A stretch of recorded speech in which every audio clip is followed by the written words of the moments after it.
James had always known there was something different about his wife, Claire. She was beautiful, almost unnaturally so, with piercing green eyes that shimmered in the light, and a way of moving that was just a little too smooth. But love made him blind to all the little oddities, until one night when everything changed. It started with a noise, a soft, wet, peeling sound. James woke to find Claire standing in front of the bathroom mirror, her back turned to him. The bathroom light cast her shadow across the bedroom, elongated and strange. She was doing something to her face, her hands moving delicately, deliberately.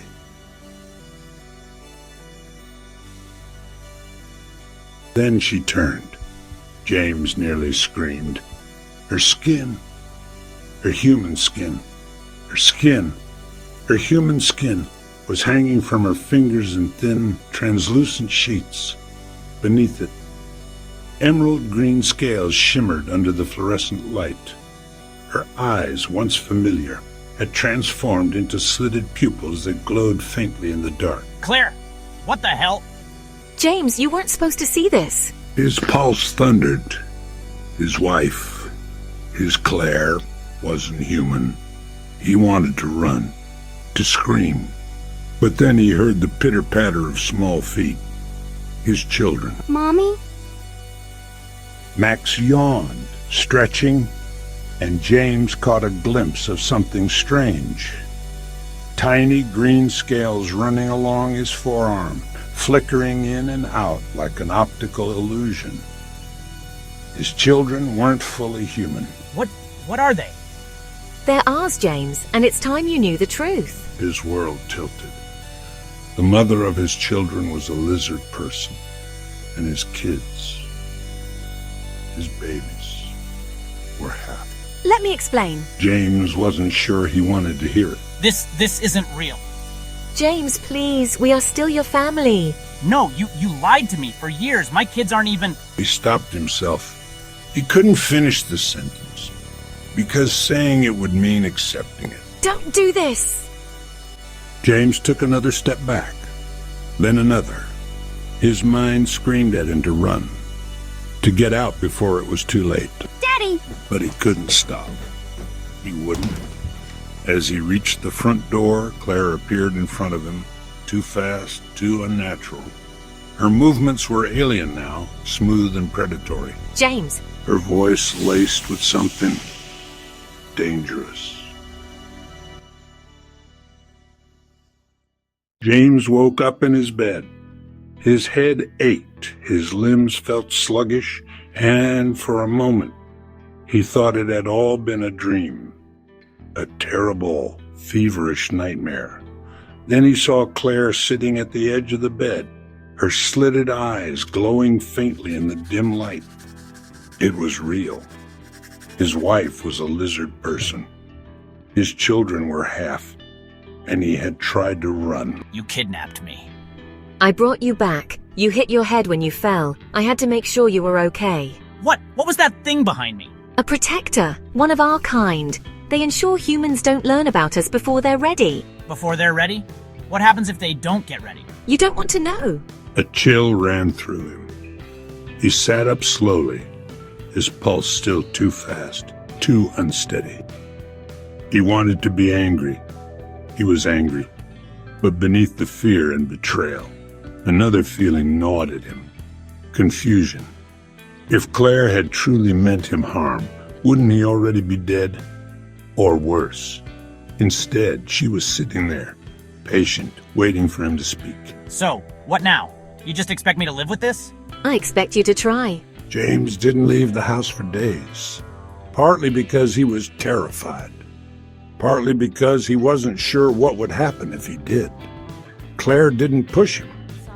She gave him space, kept things normal, or as normal as they could be. When the woman you married turned out to be a reptilian hybrid, Max and Lily still ran to him for bedtime stories. They still laughed at his terrible dad jokes. They still clung to him when they were scared of the dark. It was hard to see them as anything but his kids. But then there were moments, subtle ones, that reminded him they weren't just his kids. The way their pupils narrowed into thin slits when they got excited. The way their skin shimmered slightly when they stepped into direct sunlight. The way Lily sometimes hissed in her sleep. James still flinched. He still hesitated. But he didn't pull away when Max took his hand. He didn't recoil when Claire brushed against him in the hallway. He wasn't ready to accept everything. Not yet. But he wasn't running anymore. One afternoon, Claire made him go outside. He resisted at first, but she promised. No tricks, no surprises. Just a walk. Just fresh air. James didn't realize she was taking him somewhere until they reached a small cafe on the edge of town. That's when he noticed. The barista had a strange, hypnotic way of moving.